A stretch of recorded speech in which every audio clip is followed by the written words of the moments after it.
السلام علیکم ویورز، میرا نام عطاء الرحمن اور آپ دیکھ رہے ہیں عطاء بخاری یوٹیوب چینل۔ قرآن کریم کی مسلسل ایکسپوزیشن کے سلسلہ میں آج ہم سورہ آل عمران کی آیت نمبر 184 کی ایکسپوزیشن کریں گے۔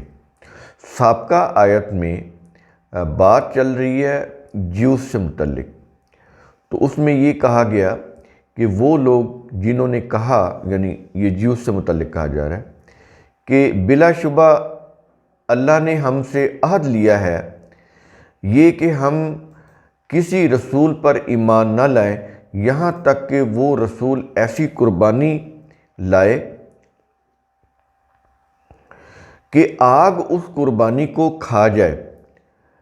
اے رسول تو کہہ دے یقیناً مجھ سے پہلے بھی رسول واضح دلائل کے ساتھ تمہارے پاس آئے اور اس کے ساتھ جو تم نے کہا بہت سے واضح دلائل لے کر آئے، پھر کیوں تم ان انبیاء کو قتل کرتے تھے، ان کو ایذا دیتے تھے اگر تم سچے ہو؟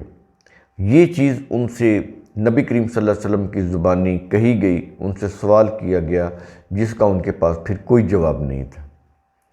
تو اب آگے یہ سلسلہ چل رہا ہے، آیت نمبر 184، اس کے اندر نبی کریم صلی اللہ علیہ وسلم سے مخاطب ہو کر جیوز سے کہا جا رہا ہے کہ اے نبی ان سے کہو، ان جیوز سے کیا یہ رہا ہے کہ فَإِن كَذَّبُوكَ، اے رسول پھر اگر وہ یہودی اس قدر واضح دلائل کے باوجود تجھے جھٹلائیں، یہ کذبوک ہے تجھے جھٹلائیں، تو پھر کیا ہے؟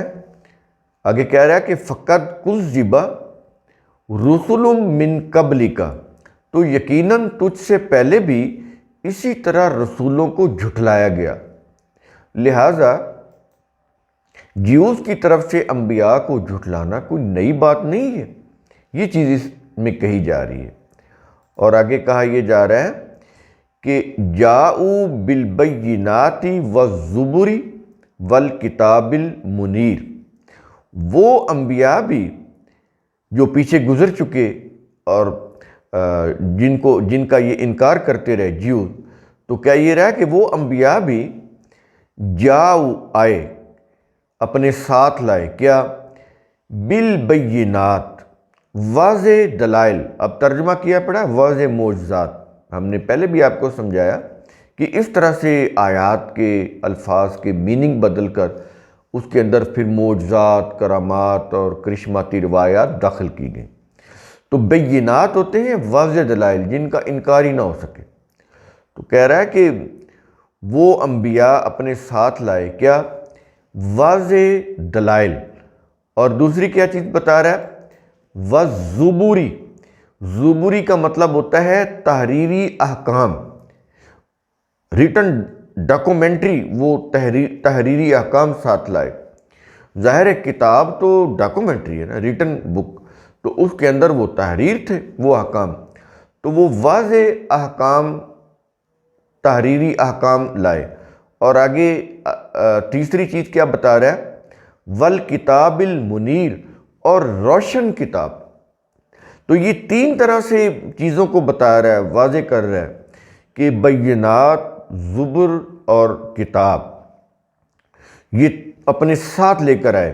اس کے باوجود یہ جو جیوز تھے ان کی تردید کرتے رہے، ان کو جھٹلاتے رہے، ان کی تکذیب کرتے رہے، اور یہ اپنے جو انہوں نے انبیاء بنائے تھے، جو غیب، جن کو یہ کہتے تھے کہ وہ پروفٹ، جن کو کہتے تھے پروفیسی، یعنی یوں کہہ لیں کہ یہ جو کہانت کرنے والے، ان کو ان یقین کرتے تھے، لیکن جو اللہ کی طرف سے وحی لانے والے جو اس کے رسول ہوتے تھے ان کو یہ جھٹلاتے تھے۔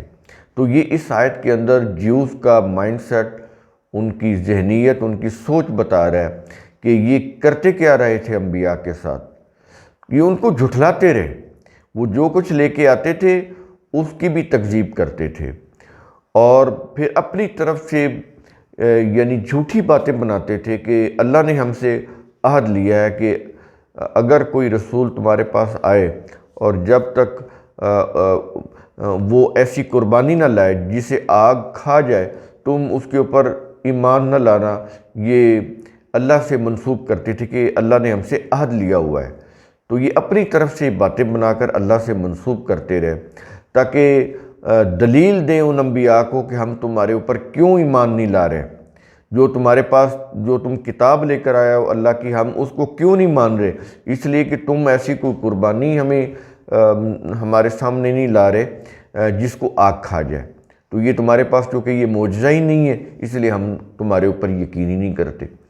تو یہ چیزیں کہی جا رہی تھیں۔ اب یہ دیکھیں کہ ہماری کتب تفسیر میں، ہماری کتب سیرت کے اندر یہ چیزیں معجزات کے روپ میں انبیاء سے منسوب کر دی گئی، اور نبوت کی سب سے بڑی نشانی معجزہ کو بنایا گیا۔ بالکل یہ قرآن کے خلاف ہے۔ کس طرح سے قرآن کے الفاظ کے میننگ بدلے گئے، پھر کس طرح سے ان کے اندر معجزات اور کرشماتی روایات داخل کی گئیں اور ان کو پھر اسلام بنایا گیا۔ تو قرآن کریم کا اصول ثم تفکروا، اس کی روح سے آپ خود بھی سوچا کریں، سمجھا کریں، غور و فکر کیا کریں۔ شکریہ۔